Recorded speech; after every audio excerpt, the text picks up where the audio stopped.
প্রিয় দর্শক, আসসালামু আলাইকুম। দেশ ও দেশের বাহির থেকে যে যেখান থেকে আমার এই অনুষ্ঠান প্রতিনিয়ত দেখে থাকেন, কৃষিচিত্র ইউটিউব চ্যানেল থেকে তাদেরকে জানাই আন্তরিক শুভেচ্ছা ও অভিনন্দন। শুরু করছি আজকের প্রতিবেদন। সঙ্গে আছে আমি এরশাদ হোসাইন। আজ আমি আপনাদেরকে নিয়ে আসছি পাবনা জেলার সুজানগর থানাধীন চরদরই গ্রামের ঐতিহাসিক গাজনার বিলে। এখানে আফসার ভাই নামক এক ব্যক্তি, উনি একজন সফল খামারি। ওনার খামারেতে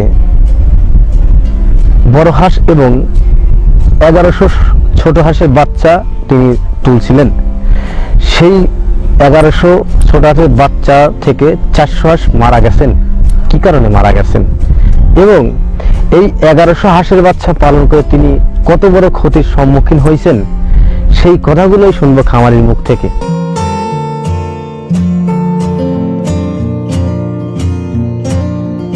প্রিয় দর্শক, আমার সামনে যিনি দাঁড়িয়ে আছেন এবং পিছনে যে খোলাগুলো খামারটি দেখছেন, এই খামারটি আমাদের আফসার ভাই। উনি ওনার 19 বছরের অভিজ্ঞতা হাঁস পালনের বা খামারের সাথে সম্পৃক্ত উনি আছেন। তো ওনার 1100 হাঁসের বাচ্চা থেকে 400 হাঁসের বাচ্চা মারা গেছেন। কেন মারা গেছেন সেই কথাগুলোই শুনবো খামারির মুখ থেকে। চলুন আর দেরি না করে চলে যাই খামারির কাছে।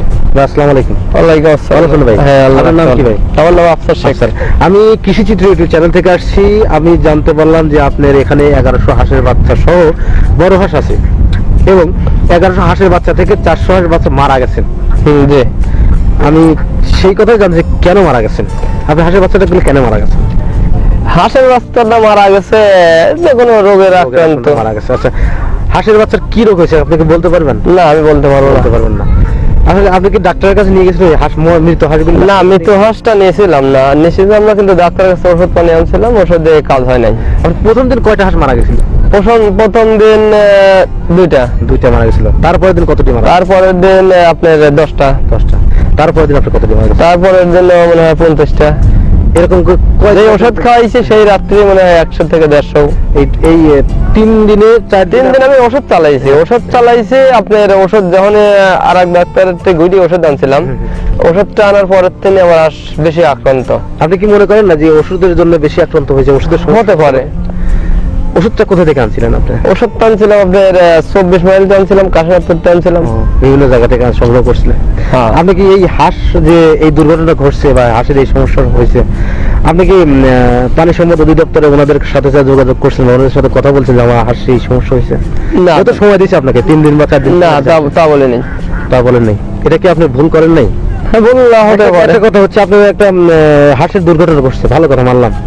এখন ভবিষ্যতে যে আপনি ঘটবে না এমন তো কোনো কথা না। না, তা আপনি যদি একটা হাঁসের বাচ্চা ওইখানে নিয়ে যেতেন, মৃত হাঁসের বাচ্চা নিয়ে যেতেন, তারা হয়তো পরীক্ষা করে দেখতো বিষয়টা কি এবং অবশ্যই আপনাকে একটা ট্রিটমেন্ট দিত। আপনি সেখান থেকে 10টা যে বাচ্চাগুলো আপনি বিক্রি করছেন, বাচ্চাগুলো ওখান থেকে 10 পিস আপনি রাখতেন, রাখার পরে আপনি ওই ট্রিটমেন্টটা আপনি চালাতেন, তখন একটা স্বাবলম্বী হওয়ার চিন্তা ভাবনা কি হতো না যে আসলে তাদের ট্রিটমেন্টটা কাজ হয়? আমি কি বলবো ভাই, এইরকম আক্রান্ত তো মেলাগুলি খামারিবার বাচ্চা ছিল আসলে কারো বাচ্চাও টেকে নেই, কারো বাচ্চাই টেকে নেই না। 90% বাচ্চা নষ্ট হয়েছে। আচ্ছা, এটা কি কারণে? কি কারণে ভাই আমি তো বলতে পারি না, এটা নতুন রোগ। প্রিয় দর্শক, আসলে যুগের পরিবর্তনের সাথে সাথে মানুষের রোগের একটা পরিবর্তন ঘটেছে। এজন্য খামারিরা বলতে পারতেছেন না আসলে তার হাঁসের কি রোগ হয়েছিল। মানুষের রোগ, বিভিন্ন রোগ, যেমন আমাদের পূর্ববর্তী যারা মুরব্বী ছিলেন তাদের আসলে আমরা এখন যে রোগে ভুগতেছি এই রোগে ভুগতেন না তারা। কেন এই ধরনের কিছু হয় আসলে আমরা নিজে থেকে বুঝতে পারি যে আমাদের খাবারের পরিবর্তন ঘটছে, তারপরে বিভিন্ন মেডিসিনের খাবারের মধ্যে ঢুকতেছে, এজন্য বিভিন্ন রোগের আক্রান্ত হচ্ছে।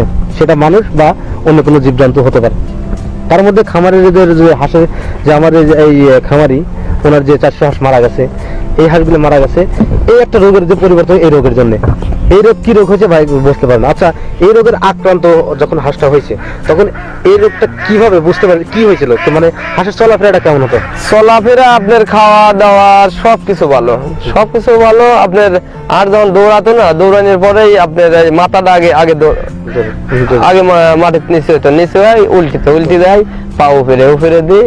কতক্ষণ পরে হাঁসগুলো মারা যেত? 2 ঘন্টা 3 ঘন্টা, কতগুলো আবার 1 ঘন্টার মধ্যে মারা যেত। মানে বেশি সময় নিত না মারা আবার সময় নিত, আবার দেখা হয়তো কতদিনে 24 ঘন্টাও চলে যায়, চলে যেতে, তাও কিছু হয়নি। না, কিন্তু ওই অবস্থায় আছে। আপনি ওষুধ খাওয়াইছেন, তারপরে সমাধান হয়নি? না। তারপর আপনি ওই হাঁস 400 হাঁস তো আপনি মারা গেছে, আর 600 বা 700 হাঁস আপনি কি করছেন এই হাঁসগুলো? এই হাঁসগুলো আপনার ঢাকার এক পাটের কাছে বেশি দিয়েছিলাম। এই যে কত টাকা বিক্রি করছিলেন হাঁসগুলো? 34,000 টাকা। আচ্ছা, আপনি মোট খরচ করেছিলেন কত টাকা? 1,40,000। 140,000 টাকা। তারপর তো আপনার না, আমার একটা ফোন দিছি, এটারও না কারেন্ট না, তাহলে আপনার সব লস লসে। এটা কিন্তু আমি কিছু মনে করি না, আবার ওরাই আমাকে দেবে। দেবে আর কি। মানে প্রবাদে একটা কথা আছে, যেখানে মানে হারাইছে সেইখানেই খুঁজতে হবে। হ্যাঁ, জি। অন্য জায়গায় খুঁজে তো পাওয়া যাবে না। না। আপনাকে আপনার এখান থেকে হারাইছে, এখানেই খুঁজতে হবে। হয়, এইখানেই খুঁজতে হবে। তো সব মিলে আপনার প্রায় 1,06,000 টাকার মতো লস আর কি, Loss। আপনার খরচ বাদেও সব মিলে আর কি। প্রিয় দর্শক, আমার এইবার 400 হাঁস 1100 হাঁস থেকে 400 হাঁস মারা গেছেন দুর্ঘটনাবশত। তার যে রোগটা হয়েছিল, এই রোগটার লক্ষণটা হচ্ছে হাঁস সামনের দিকে আগাতো এবং উপর দিকে পা দিয়ে হাঁটাহাঁটি করে মারা যেতেন। এটা হচ্ছে রোগের লক্ষণ। তারপরে ওই খামারি উনি খামারটা পরিচালনা করছেন। আচ্ছা, আপনি মনে কি একবার হিংসা নেই যে যেখান থেকে যেটা চলে গেছে, না, হাঁসের খামারটা আমরা না, ব্যবসায়ী তো লাভ লস। এই ব্যবসা ধরেন যে করতে গেলে পরে আগে লসের হিসাবটাকে করে এই ব্যবসা করা লাগে। তবে ঠিক আছে, হাদিস কোরআনে একটা কথা আছে যে লব ব্যবসাটা হালাল করছেন। কেন করছেন? কারণ তার মধ্যে লস আছে এবং লাভ আছে, এজন্য ব্যবসাটাও হালাল করছেন। সব মিলে তারপরে আপনি খামারটি আবার করবেন। আচ্ছা, আবার বাচ্চা তুলবেন কবে? চৈত মাসের 10 দিন যাতে। যাই হোক, ওই সময় বাচ্চা তুলবেন, তখন কি হালকা গরমের আবহাওয়াটা পড়বে? হ্যাঁ, এখন তো হালকা গরম না, ভালো গরমে পড়বে। এখন তুলবেন না কেন? এখন তুলবো শীত পড়ছে, শীত পড়ে যাচ্ছে, শীতের মাঝে তো বাচ্চা বড় হবে না, বা টেকসই হবে না, সেক্ষেত্রে আবার দুর্ঘটনা হতে পারে। সেই জন্য আপনি বাচ্চা তুলবেন না। বাচ্চা তুলবো না। আচ্ছা, আপনি হাঁসের কি ভ্যাকসিন করছিলেন? ভ্যাকসিন করছিলাম। ভ্যাকসিন কতদিনে করছিলেন আপনি? 2 মাসে। ধরেন যে একটা 22 দিনে করা লাগে, একটা 45 দিনে করা লাগে। কিন্তু আমি ভ্যাকসিন পাইছিলাম না, এখন ভ্যাকসিনটা আপনার পাইছিলাম এই 58 দিন বয়সে। হাঁসের বয়স তখন 58 দিন। নিজেই করেন? আমি নিজেই করি। আচ্ছা, ভ্যাকসিন তো করেন, তো আপনি কি মনে করেন না এই ভ্যাকসিন যখন দেরিতে দিলেন এজন্য রোগের আক্রান্ত হতেও পারে? এজন্য হতে পারে। আমার ধারণা কিন্তু আসলে ভ্যাকসিন আপনি দেরিতে করেন, এই সমস্যাটা আমরা কিছু তো আর আল্লাহ একজন কি, এটা তো আর আমি তো আর না। আচ্ছা, আপনি ওষুধের মধ্যে কি কি ওষুধ বা কি কি ভিটামিন ব্যবহার করতেন, আপনি কি বলতে পারবেন? ভিটামিন ধরেন যে বাচ্চার তো কম লাগে, বাচ্চার যে আপনার কিছু ক্যালসিয়াম আপনার এটা দেওয়া লাগে, এই জন্য বাচ্চার ফিড যতই খাওয়াই, কিন্তু এই হাত পাও ক্যালসিয়ামের শর্টে সমস্যা ন্যাংরা হয়ে যায়, সেক্ষেত্রে এই ধরনের রোগ হতে পারে। কিন্তু সেক্ষেত্রে তো আপনি মানে থায়াবিন আপনার ক্যালসিয়াম এগুলো আমি চালাতেন যখন সমস্যা তো নাই, আর এদিকে আমাদের সমস্যা নেই। তাহলে আপনাকে বোঝা যাচ্ছে যে আপনি যে ভ্যাকসিনটা করছেন সেটা হচ্ছে যে 2 মাসে করার কারণে এটা হতে পারে, এটা অস্বীকার করার কিছুই নেই। কারণ যেখানে আপনার 27 দিনে ভ্যাকসিন দেওয়ার কথা, 22 দিনে মানে 22 থেকে 30 দিন এর মধ্যে আপনি ভ্যাকসিনগুলো দেওয়া লাগবে, প্রথম ভ্যাকসিনটা। সেক্ষেত্রে আপনি 2 মাস 58 দিনে করছেন, সেক্ষেত্রে আপনি এই রোগের আক্রান্ত হতে পারে, এটা মানে মেনে নিতেই হবে আপনাদের। হ্যাঁ, মেনে নিতেই হবে। এটা এখন এই ভ্যাকসিনগুলা কোথা থেকে সংগ্রহ করেন আপনারা? সুরানগর পশু হাসপাতাল থেকে। এই যে আপনি এত বড় দুর্ঘটনা করলো, সেই কথা কি তাদেরকে বলছেন যে আপনার কাছে ভ্যাকসিন দেরিতে পাওয়ার জন্য আমার এত বড় একটা দুর্ঘটনা ঘটছে? তাই তো দেয় না ভ্যাকসিন, তার কিভাবে আর কি বলবো ভাই, ভ্যাকসিন তাই দেয় না, জোর করার মতন ভ্যাকসিন এবার আনছিলাম। আচ্ছা, ঠিক আছে, আমি তারপরে আপনার পানি সম্পদ অধিদপ্তর আমি যাবো, এর মধ্যে আমি যাবো, দেখি তাদের কাছে। আমরা তো ব্যবসা করে, আমার তো কোনো সুবিধা নাই, সুবিধা দেয় না। তারা ওখান থেকে আসে না কোনো সময়? না, কোনো সময় আসে না। তাদের ফোন দিলে আসার কথা তো, তাও আসে না। ফোন দিলে কি রিসিভ করে তারা?